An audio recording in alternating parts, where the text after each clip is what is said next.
ফের খাস কলকাতায় দুঃসাহসিক ডাকাতির ঘটনা। বড়বাজারের বেসরকারি সংস্থা, সেখানে লুটপাট চলে। মঙ্গলবার বিকেলে অস্ত্র ঠেকিয়ে মারধর আর তারপর লুটপাট। হাত পা বেঁধে 15 লক্ষ টাকা লুট করা হয়েছে ওই বেসরকারি সংস্থা থেকে, এমনটাই খবর। বড়বাজার থানায় ডাকাতির অভিযোগ দায়ের করা হয়েছে। বড়বাজারের সিনাগগ স্ট্রিট, সেখানেই এক বহুতলে ডাকাতির ঘটনা, এবং সেই ডাকাতির ঘটনা সিসি ক্যামেরার ছবি সামনে এসেছে, যে ছবি আপনারা দেখছেন। খাস কলকাতায় দুঃসাহসিক ডাকাতির ছবি। বড়বাজারের বেসরকারি সংস্থায় দুঃসাহসিক ডাকাতির ছবি, যে ছবি আপনাদের দেখাচ্ছি, একেবারে সিসি ক্যামেরার বন্দি সেই ছবি। সিনাগগ স্ট্রিট বড়বাজার, সেখানেই দুষ্কৃতীরা ঢোকে এবং এই বেসরকারি সংস্থায় যারা ছিলেন তাদের হাত পা বেঁধে মারধর করা হয় এবং তারপর লুটপাট করা হয়। ছবিতে দেখা যাচ্ছে বেশ কয়েকজন, টুপি মাথায়, টুপি পিঠে ব্যাগ, যে 3 জন বেরিয়ে গেলেন প্রত্যেকের মাথায় টুপি, এবং এরাই দুষ্কৃতী কি? অয়ন ঘোষাল আমাদের প্রতিনিধি রয়েছেন আমাদের সঙ্গে, সরাসরি অয়নের কাছে যাব। অয়ন, ঠিক কি অভিযোগ উঠছে? সিসি ক্যামেরায় যে ছবি সামনে এসেছে, সেখান থেকে কি বলছে পুলিশ? এই ছবি পুলিশেরই দেওয়া, এবং পুলিশ যেটা মনে করছে গোটা ঘটনাটা রেকি করে করা হয়েছে। ওখানে অত টাকা থাকার একদম নির্দিষ্ট ইনফরমেশন এটা দুষ্কৃতীদের কাছে ছিল। আগ্নেয়াস্ত্র নিয়ে তারা ঢোকে। যে সময়টা তাদের নির্বাচন করেছে, যে সময়টা তারা বেছে নিয়েছে, সেটা হচ্ছে বিকেল 5টা। তাদের অপারেশনটা করতে সাকুল্যে সময় লেগেছে 7 থেকে 8 মিনিট। এত নির্দিষ্টভাবে ওই অফিস, সেখানে কোথায় টাকা, কত টাকা, এবং সেই টাকাটা ঠিক ওইখানে ওইভাবে থাকবে, সেটাকে সঙ্গে সঙ্গে নিয়ে একটা 7-8 মিনিটের অপারেশন করে বেরিয়ে যাওয়া, এটা হঠাৎ করে কেউ বাইরের কেউ করছে না, করেনি, এমনটাই এখনো পর্যন্ত পুলিশের অনুমান। পুলিশ এই যে সিসিটিভির ফুটেজ, এটা দেখে কিন্তু শুধুমাত্র সময়টা ছাড়া আর খুব বেশি ইনফরমেশন পাচ্ছে না। তার কারণ এখানে প্রত্যেকেরই মাথা টুপিতে থাকা, অর্থাৎ সিসিটিভির ক্যামেরা সেটা যে ডায়াগোনালি ওপর দিকে বসানো, এই ব্যাপারটাও কিন্তু তাদের আগাম আন্দাজ আছে, যাতে তাদের মুখটা গার্ড হয়ে যায়। সেই কারণে তারা মুখে কোনো মাস্ক পরেনি, কিন্তু মাথায় 3 জন টুপি পরেছে। 3 জনের মধ্যে 2 জন সাদা রঙের টুপি, 1 জন লাল রঙের টুপি। অর্থাৎ গোটা বিষয়টাতে আগে থেকে পরিকল্পনা বা রেকি। এটা জানতো যে মাথায় টুপি থাকলেই সেটা এনাফ, মাস্ক পরার প্রয়োজন নেই, কারণ সিসি ক্যামেরা অনেকটা উপরের দিকে রয়েছে।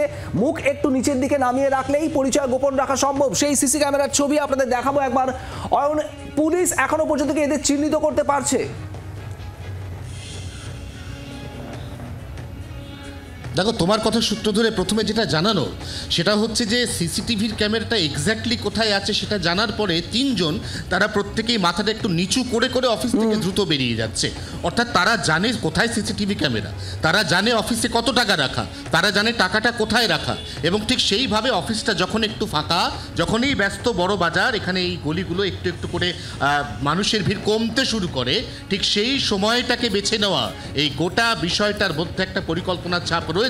সিসিটিভি ফুটেজের সূত্র এবং আশেপাশের বেশ কিছু মানুষ সেই সময় যারা কেউ দোকান খুলেছিলেন, কেউ দোকান বন্ধ করছিলেন, তারা কতটা কি দেখেছেন, কোন দিক দিয়ে পালিয়েছে এই 3 জন, এই সমস্ত বিষয়গুলো ইতিমধ্যেই খতিয়ে দেখছে পুলিশ। এবং তদন্তের স্বার্থে এখনো পর্যন্ত তদন্তের অগ্রগতি নিয়ে কিছু জানানো হচ্ছে না, কারণ তদন্তের অগ্রগতি নিয়ে যদি বেশি তথ্য সামনে চলে আসে, তাহলে এই 3 জন আরও সতর্ক হয়ে যেতে পারে। তারা কলকাতা ছেড়ে অন্যত্র গা ঢাকা দেওয়ার চেষ্টা করতে পারে। এই সমস্ত সম্ভাবনা এই মুহূর্তে পুলিশের মাথায় আছে। পুলিশ এই 3 জনের পরিচয় খুঁজে বার করতে পারে কিনা আমাদের নজর থাকবে। অয়ন, তোমাকে ধন্যবাদ। যে ছবি সামনে এসেছে তা একেবারে পরিকল্পনা মাফিক যে এই গোটা ঘটনা ঘটানো হয়েছে, তা একেবারে স্পষ্ট। কিন্তু পুলিশ এই 3 জনের পরিচয় খোঁজার চেষ্টা করছে। কারা এই 3 দুষ্কৃতী? পরের খবর আপনাদের জানাবো। উচ্চ মাধ্যমিক পরীক্ষায় নকল করায় বাধা দেওয়ায় মারধর। মালদার বৈষ্ণবনগরের এই ঘটনা, শিক্ষকদের মারধর করা হয়েছে এবং 6 জন শিক্ষক ওই স্কুলের জখম হয়েছেন মারধরের জেরে। 1 জন 2 জন শিক্ষক নয়, 6 জন শিক্ষক মারধরে জখম।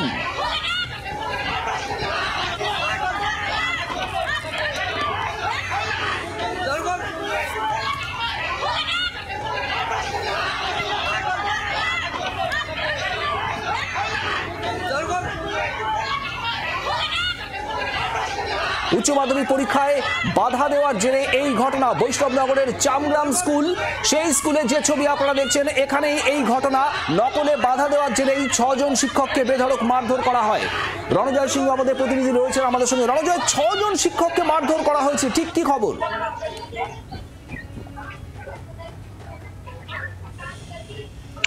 শুভদীপ বৈষ্ণবনগর থানা এলাকার চামাগ্রাম গ্রামে এই হাই স্কুল এবং সেখানে পরীক্ষা কেন্দ্র করা হয়েছিল উচ্চ মাধ্যমিকের। মূলত 3টি স্কুলে পরীক্ষা কেন্দ্র ছিল এখানে এবং পরীক্ষা শুরুর আগে যখন এই পরীক্ষা কেন্দ্রে প্রবেশ করার সময় যখন চেকিং করা হয় বেশ কিছু ছাত্রের কাছ থেকে নকলের সামগ্রী এবং মোবাইল ফোন পাওয়া যায় এবং সেগুলি আটকে রাখে শিক্ষকরা এবং তারপরে কিন্তু উত্তেজনা ছড়ায়। মূলত স্কুলে যারা পরীক্ষা কেন্দ্রে রয়েছেন, যারা পরীক্ষা দিতে এসেছিলেন, মূলত তারাই উত্তেজনা ছড়ায় এবং এই ঘটনাকে কেন্দ্র করে ধুন্ধুমার কাণ্ড ঘটে এই চামাগ্রাম হাই স্কুলে। মূলত এই খবর পাওয়ার পর বৈষ্ণবনগর থানার পুলিশ তড়িঘড়ি ঘটনাস্থলে যায় এবং পরিস্থিতি স্বাভাবিক করার চেষ্টা করে, কিন্তু ততক্ষণে এই স্কুলে 6 জন শিক্ষক যারা এই পরীক্ষা কেন্দ্রের দায়িত্বে ছিলেন, যারা এই পরীক্ষা কেন্দ্রের পরীক্ষা নেওয়ার দায়িত্বে ছিলেন এবং যারা চেকিং করছিলেন, সেই 6 জন শিক্ষক গুরুতর জখম হয়েছেন।